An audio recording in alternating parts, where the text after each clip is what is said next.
عزیزان گرامی، میں نے اپنے گزشتہ لیکچرز میں اردو تدوین کی روایت کے حوالے سے گفتگو کرتے ہوئے رشید حسن خان اور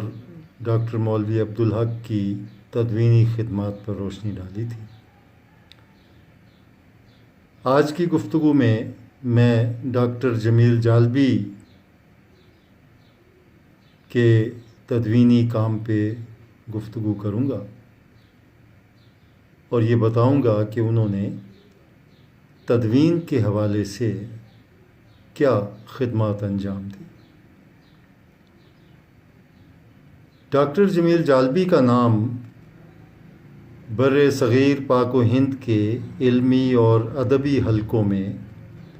کسی تعارف کا محتاج نہیں ہے۔ اردو دنیا میں وہ بیک وقت ایک بلند پایہ عالم، قدآور محقق، مدون، صاحب نظر نقاد اور کامیاب مترجم کے طور پر معروف ہیں اور اردو تحریک کے فعال نمائندے کی حیثیت سے ان کی شخصیت جانی پہچانی ہے۔ مختلف موضوعات پر ان کی بے شمار کتابیں شائع ہو چکی ہیں۔ غالباً 300 سے زائد مضامین ان کے ہندوستان اور پاکستان کے معتبر جرائد میں بھی شائع ہو چکے ہیں، اور ان کی وہ کتابیں جو پاکستان سے شائع ہوئیں ان کے ہندوستانی ایڈیشن بھی بڑی تعداد میں شائع ہوئے۔ اس سے آپ جمیل جالبی صاحب کی اہمیت اور ان کے ادبی مرتبے کا اندازہ کر سکتے ہیں۔ ان کی سب سے جو گراں قدر خدمت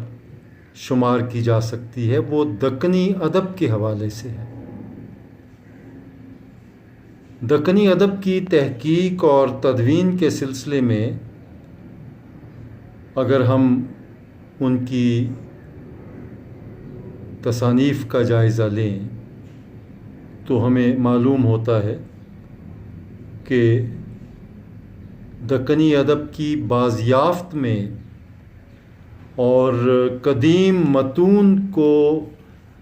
ترتیب دینے میں اور ان کی تدوین میں ان کا بہت نمایاں حصہ رہا ہے۔ ویسے تو دکنی ادب کی تلاش کا کام جو ہے وہ 20ویں صدی کے آغاز ہی میں ہو گیا تھا، آغاز اس کا ہو گیا تھا۔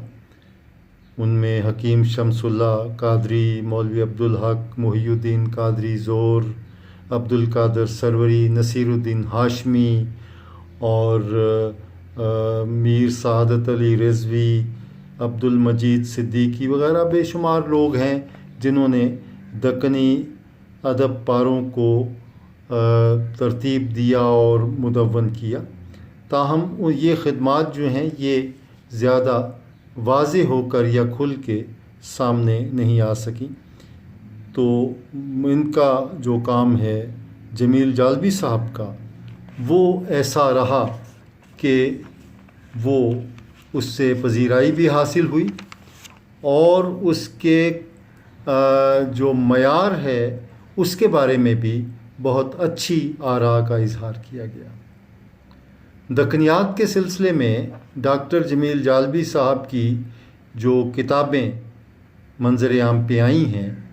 ان میں پہلے نمبر پر دیوان حسن شوقی، دوسرے نمبر پر دیوان نصرتی، تیسرے نمبر پر مثنوی قدم راؤ پدم راؤ، چوتھے نمبر پر قدیم اردو لغت اور پانچویں نمبر پر تاریخ ادب اردو جلد اول، جس میں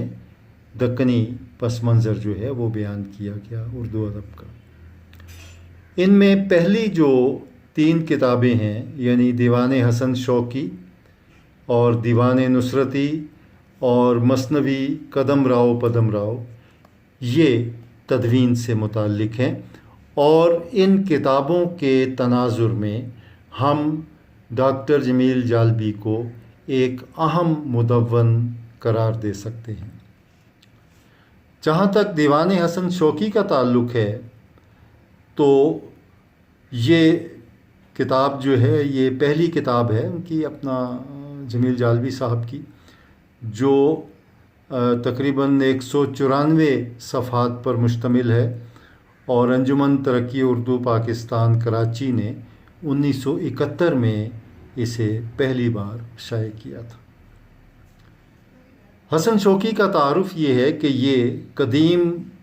دکن کا ایک باکمال اور عظیم المرتبت شاعر تھا، اور ابن نشاطی سے ولی تک کم و بیش تمام بلند پایا شاعروں نے اس کی استادی اور اس کے کمال فن کا اعتراف کیا ہے۔ مولوی عبدالحق صاحب نے سب سے پہلے 2 مثنویوں اور 3 غزلوں کے حوالے سے حسن شوقی کو اردو دنیا سے متعارف کرایا تھا۔ بعد میں مولوی سخاوت مرزا صاحب نے، ڈاکٹر حسینی شاہد نے اس کی مزید 8 غزلیں دریافت کی تھیں۔ ڈاکٹر جمیل جالبی کے مرتبہ دیوان حسن شوقی دیوان حسن شوقی میں 2 مثنویاں، فتح نامہ نظام شاہ اور میزبانی نامہ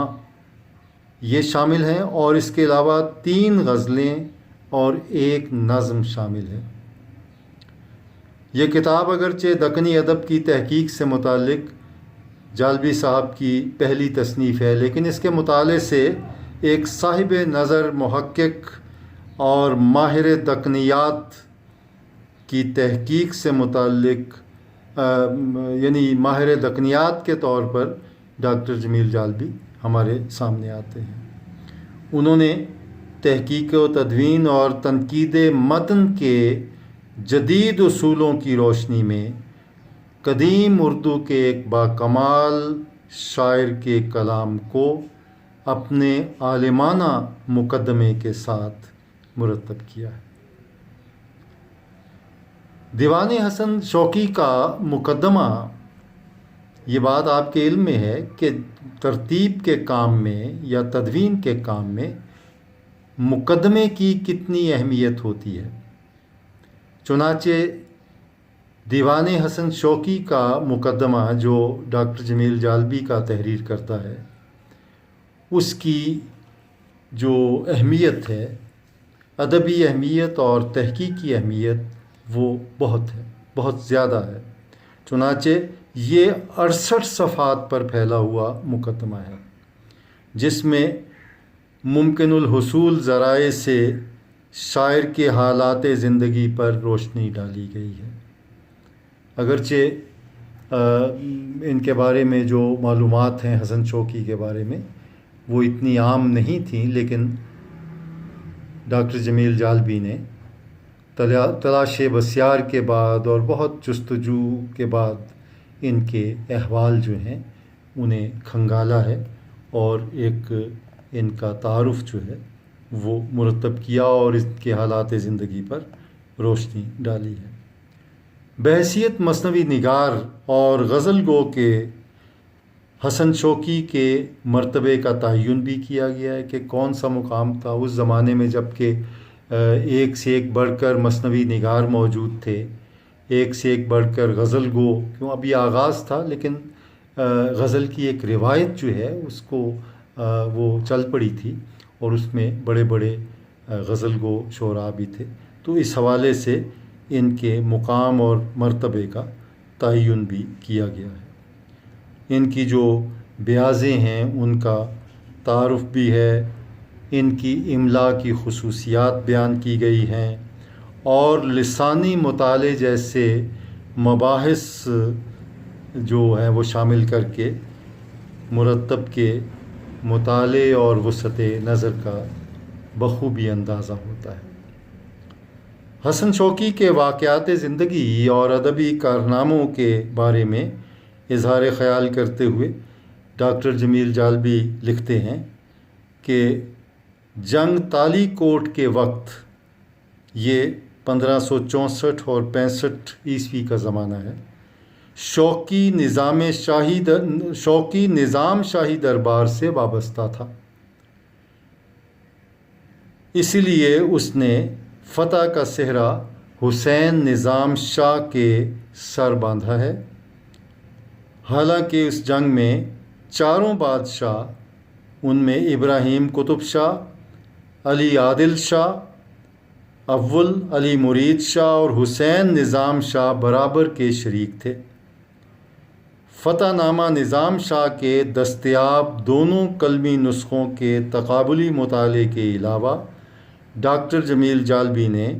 مولوی عبدالحق کے خیال سے اختلاف کرتے ہوئے نسخہ ثانی کو نہایت اہم اور بنیادی نسخہ قرار دیا ہے۔ عبدالحق صاحب نے نسخہ اول کو اہم قرار دیا تھا، تو انہوں نے کہا کہ نہیں، نسخہ ثانی جو ہے وہ زیادہ اہمیت کا حامل ہے اور یہ بنیادی نسخہ قرار پاتا ہے۔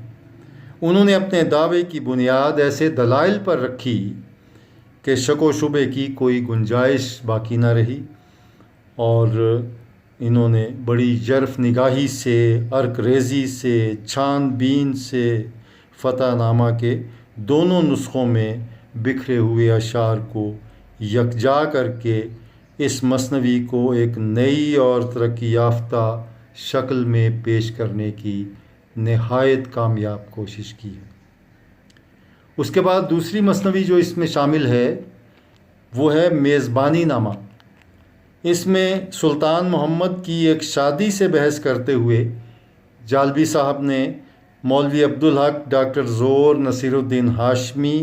اور حسینی شاہد سے اختلاف کرتے ہوئے پہلی بار یہ انکشاف کیا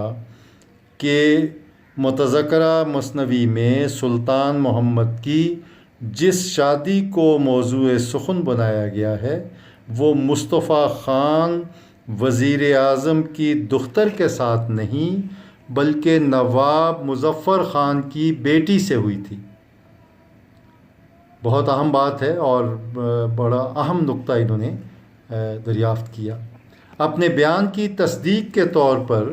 انہوں نے میزبانی نامہ کی کچھ حوالے جو ہیں وہ بھی نقل کیے، فارسی میں وہ حوالہ جات ہیں، اور ان سے یہ ثابت کیا کہ یہ استدلال جو ہے یہ اس بات کے لیے کافی ہے کہ پہلے جو محققین نے یہ بات دریافت کی تھی کہ یہ مثنوی اس میں جو شادی ہے وہ مصطفیٰ خان وزیر اعظم کی دختر کے ساتھ ہوئی تھی، تو یہ بات جو ہے یہ قرینے صحت نہیں ہے۔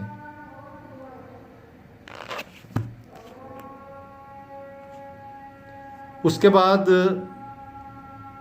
ان کی غزل گوئی کا جہاں تک تعلق ہے حسن شوقی کی،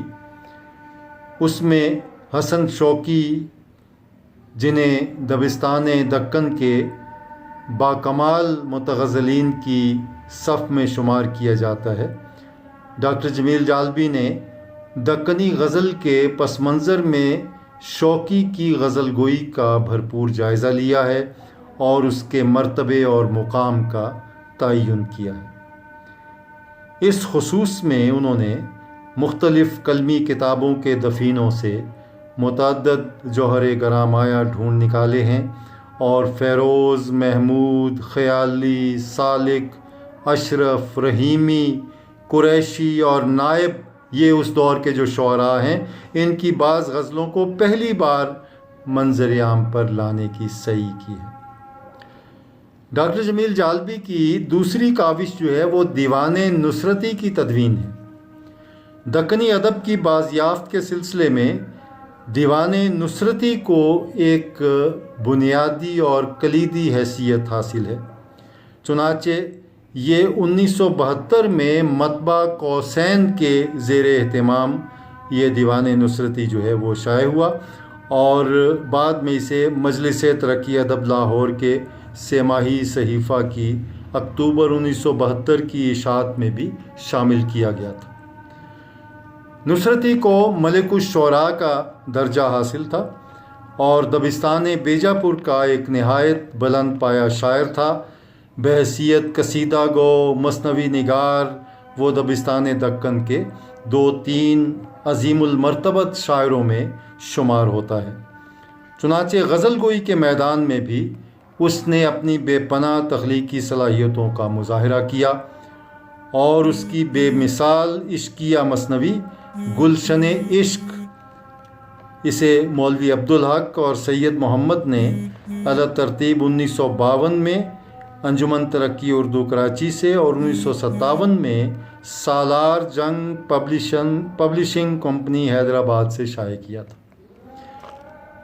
جبکہ اس کی معرکۃ الآراء رزمیہ مثنوی علی نامہ اسے عبدالمجید صدیقی نے 1959 میں مرتب کر کے سالار جنگ پبلشنگ کمپنی حیدرآباد سے شائع کیا تھا۔ نصرتی کے عنوان سے مولوی عبدالحق کی ایک کتاب 1944 میں دہلی سے منظر عام پہ آ چکی تھی۔ یہ جمیل جالبی کے کام سے پہلے کا جو ایک مختصر سا کام ہے وہ میں نے عرض کیا۔ دیوان نصرتی میں جمیل جالبی نے 554 اشعار پر مشتمل مثنوی تاریخ اسکندری کے علاوہ ان کے قصیدے اور تقریباً 4 قصیدے ہیں، جس میں ایک حجب بھی ہے، حجب سخنور، اور 2 مخمسات ہیں، 23 غزلیں ہیں، 48 رباعیاں ہیں اور 3 قطعات ہیں اور ایک فارسی غزل اس میں شامل کی گئی ہے۔ مقدمہ جو ہے وہ 16 صفحات پر پھیلا ہوا ہے، جس میں شاعر کے حالات زندگی اور خصوصیات کلام پر روشنی ڈالی گئی ہے۔ کلام کی اندرونی شہادتوں کی مدد سے نصرتی کے واقعات حیات کے بعض نئے گوشے زیر بحث لائے گئے ہیں، جیسے نصرتی کا خاندان دکن میں آ کر آباد ہو گیا تھا اور مقامی لوگ جو ہیں وہ اس خاندان کو اب بھی باہر کا خاندان سمجھتے تھے۔ وہ طبعی موت نہیں مرا تھا، بلکہ حاسدوں نے اسے مروا دیا تھا، اور نجومیوں نے یہ پیش قیاسی بھی کی تھی کہ اس کو جان کا خطرہ ہے۔ نصرتی کے سن وفات کے سلسلے میں ڈاکٹر جمیل جالبی نے جو ڈاکٹر زور کے دیا ہوا بیان ہے کہ سال وفات جو ہے وہ 1081 ہجری، اس سے انہوں نے اختلاف کیا ہے، اور مولوی نصیر الدین ہاشمی کے متعین کردہ سن وفات جو 1085 ہجری ہے اسے قرین قیاس مانا ہے۔ اسی طرح ڈاکٹر جمیل جالبی نے نصرتی کی مثنویوں گلشن عشق اور علی نامہ اور تاریخ اسکندری کی شعری، فنی اور لسانی خصوصیات کا تفصیلی جائزہ بھی پیش کیا ہے۔ بعض رسائل جن میں نصرتی کا غیر مطبوعہ کلام چھپا تھا وہ ان کی دسترس سے باہر رہ گئے۔ بہرحال ان کی طرف بھی اگر وہ توجہ دیتے تو یہ اور زیادہ جامع حیثیت اختیار کر لیتا دیوان نصرتی۔ تیسری کتاب جو ہے اہم، وہ مثنوی قدم راؤ پدم راؤ ہے، اور یہ بھی ڈاکٹر جالبی صاحب کا اہم کارنامہ شمار ہوتا ہے۔ اس مثنوی کا تعارف سب سے پہلے مولوی نصیر الدین ہاشمی نے ایک مضمون میں کروایا تھا۔ یہ مضمون رسالہ المعارف اعظم گڑھ سے 1932 میں یہ شائع ہوا تھا۔ اس کی اشاعت کے سلسلے میں ابتداً بابائے اردو مولوی عبدالحق نے بہت تگ و دو کی تھی۔ وہ زندگی بھر حکومت سے اور زبان و ادب کے شیدائیوں سے دکنی ادب کی اس قدیم ترین کتاب کی اشاعت کے سلسلے میں تعاون بھی مانگتے رہے۔ چونکہ اس ہفت خواں کے طے کرنے میں دشواریاں بہت زیادہ تھیں، کامیابی کے امکانات موہوم تھے، مالی منفیت کی بھی کوئی گنجائش نہیں تھی، اس لیے کسی نے اس طرف توجہ نہیں دی اور اس بھاری پتھر کو ہاتھ لگانے کی ہمت نہیں کی۔ بالآخر ڈاکٹر جمیل جالبی نے اس مہم کو سر کرنے کا بیڑا اٹھایا اور مسلسل 5-7 سال کی عرق ریزی کے بعد اور چھان بین کے بعد اس مثنوی کا مکمل متن مرتب کر کے 1973 میں انجمن ترقی اردو پاکستان کی جانب سے شائع کیا۔ اس مثنوی کا واحد نسخہ انجمن ترقی اردو پاکستان کے کتب خانے میں محفوظ ہے، اور چونکہ مخطوطہ جو تھا وہ ناقص الاوسط و آخر ہے، یعنی درمیان کے حصے بھی غائب ہیں اور آخری صفحات جو ہیں وہ بھی غائب ہیں، اس لیے اس قصے کے تسلسل کو سمجھنا خاصا دشوار ہے۔ انتہائی مشکل اور غیر معین رسم الخط اور زبان کی قدامت جو تھی وہ ان کے لیے کئی الجھنیں پیدا کرنے کا باعث بنتی رہی، لیکن انہوں نے بڑی دیدہ ریزی سے، بڑی جستجو اور لگن سے 600 سال قدیم کتاب کو مرتب اور مدون کر کے ایک اہم کارنامہ انجام دیا۔ چنانچہ وہ خود لکھتے ہیں کہ پدم راؤ جو ہے بہمنی خاندان کے 9ویں بادشاہ سلطان احمد شاہ ولی بہمنی کے عہد کی تصنیف ہے،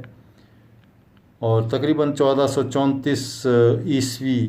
1421 سے 1434 عیسوی تک کا اس کا عہد ہے، تو اس زمانے کی یہ، اور شاعر نے اپنا نام فخر الدین اور نظامی تخلص بتایا ہے۔ فخر الدین نظامی کی تصنیف مثنوی پدم راؤ۔ یہ مثنوی جو ہے اس کا اصل نام تو معلوم نہیں ہو سکا، چونکہ اس کا قصہ 2 اہم کرداروں پر مشتمل ہے، ایک پدم راؤ اور جو راجہ تھا، اور دوسرے پدم راؤ جو وزیر ہے۔ ان 2 کرداروں کے گرد گھومتا ہے، اس لیے اسے مثنوی پدم راؤ کا نام دیا گیا۔ اور دکنی کی دوسری مثنوی کی طرح پدم راؤ کے قصے کا آغاز بھی حمد و نعت سے اور مدح بادشاہ سے ہوتا ہے۔ مثنوی کا قصہ یہ ہے کہ راجہ پدم راؤ جو ہے وہ انسان ہے، اور اس کا وزیر پدم راؤ جو ہے وہ ایک ناگ ہے۔ چنانچہ ایک دن راجہ نے دیکھا کہ اعلیٰ ذات کی ایک ناگنی کو جو ہے وہ کوڑیال نامی نیچ ذات کے ایک سانپ پر وہ فریفتہ ہو گئی ہے، اور ان دونوں کے ملاپ پر راجہ جو ہے وہ آگ بگولا ہو جاتا ہے، اور غصے کی حالت میں کوڑیال کو ہلاک کر دیتا ہے اور ناگنی کی دم کاٹ دیتا ہے۔ اس واقعے کے بعد راجہ ملول اور سنجیدہ رہنے لگا۔ رانی نے جب اس کی افسردگی اور خاموشی کی وجہ دریافت کی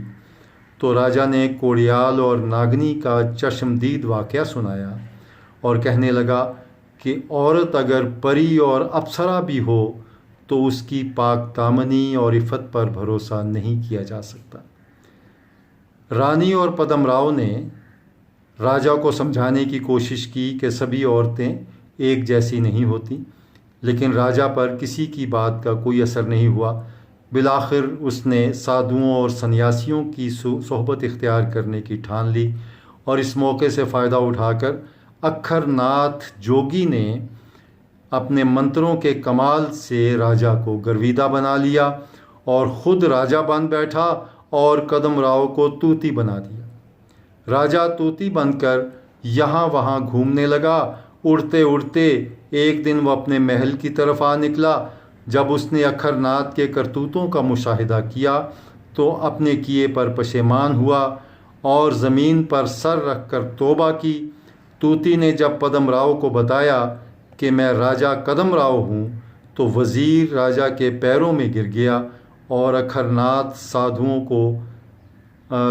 کو ڈس کر ہلاک کر دیا، اور پدم راؤ جو ہے وہ منتر کے زور سے دوبارہ اپنی اصلی حالت میں آ گیا اور اپنے راج پاٹ کے منہمک ہو گیا۔ یہ کہانی ہے اس مثنوی کی۔